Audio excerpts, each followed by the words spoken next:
Hello everyone, welcome to this B1 English listening practice video.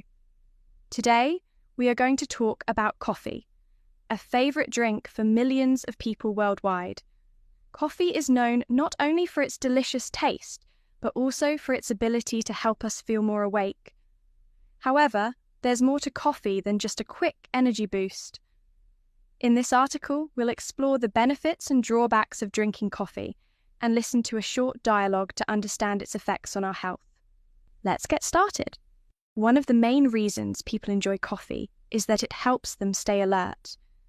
The caffeine in coffee blocks a chemical in the brain called adenosine, which makes us feel tired. By blocking this chemical, caffeine helps us feel more awake and focused. This is why many people choose to drink coffee before work or study sessions.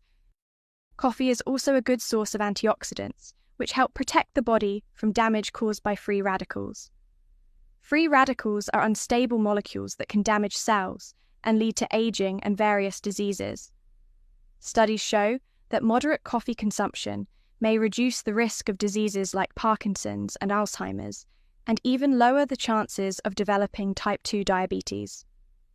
For people who don't eat enough fruits and vegetables, coffee can be a valuable source of these protective antioxidants. However, drinking too much coffee can have negative effects.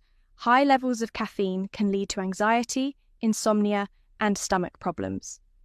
For some people, caffeine may increase heart rate and make them feel jittery. Additionally, if you add a lot of sugar or cream, you're increasing the calorie content, which could lead to weight gain. To enjoy coffee safely, it's best to drink it in moderation. In the following dialogue, Sarah and Tom discuss both the advantages and disadvantages of coffee. Hey Tom, are you a coffee fan like I am? I find it really helpful, especially when I need to pull an all-nighter or get through a tough day. Yes, I drink it too. A cup of coffee in the morning definitely makes me feel more alert, but recently I've been reading about the possible downsides of drinking too much coffee, and I'm wondering if I should cut back. I get what you mean. While caffeine helps us stay awake by blocking a chemical in the brain called adenosine, too much of it can lead to some issues, like difficulty falling asleep. Exactly. I sometimes drink coffee in the afternoon and then I can't sleep well at night. Maybe it's time to limit it to just mornings. That might be a good idea. I usually stick to 1 or 2 cups in the morning and maybe one after lunch if I really need it. But did you know that coffee also contains a lot of antioxidants? Yes, I read that too. Antioxidants can help protect our cells from damage, and some studies suggest that coffee might reduce the risk of diseases like Alzheimer's, Parkinson's, and even type 2 diabetes. Exactly. When consumed moderately, coffee can be beneficial for both the heart and the brain. But I think the key is to avoid adding too much sugar or cream, which can make it unhealthy. Right, that's why I mostly drink it black. But I also read that too much caffeine can cause anxiety and increase heart rate, which doesn't sound great. Yes, I've felt that too. And when I drink coffee on an empty stomach, it sometimes upsets my stomach. It's funny though. If you drink it all the time, you might end up needing more just to feel awake. Good point. It sounds like moderation is key here. I think I'll try switching to tea in the afternoon. Tea has some caffeine, but is usually gentler on the body. That sounds smart. Tea can still give you a little boost without the side effects of coffee. It's all about finding the right balance. Thanks, Sarah. This really helps me see how to enjoy coffee in a healthier way.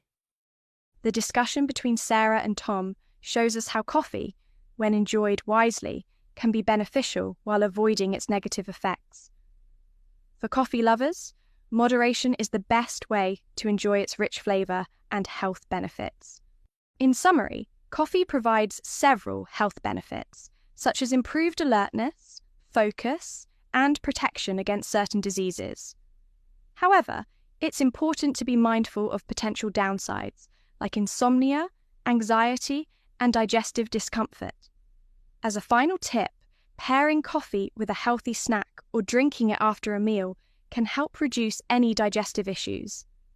If you're sensitive to caffeine, consider switching to decaf or enjoying tea later in the day. By balancing our coffee intake and timing it well, we can fully enjoy its advantages while keeping the drawbacks in check. Remember, coffee can be a great part of a healthy lifestyle. Just be sure to drink it wisely.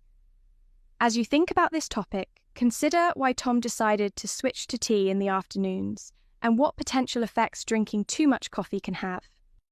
Okay, that's all for today's lesson. Keep practicing your English, and I'll see you next time.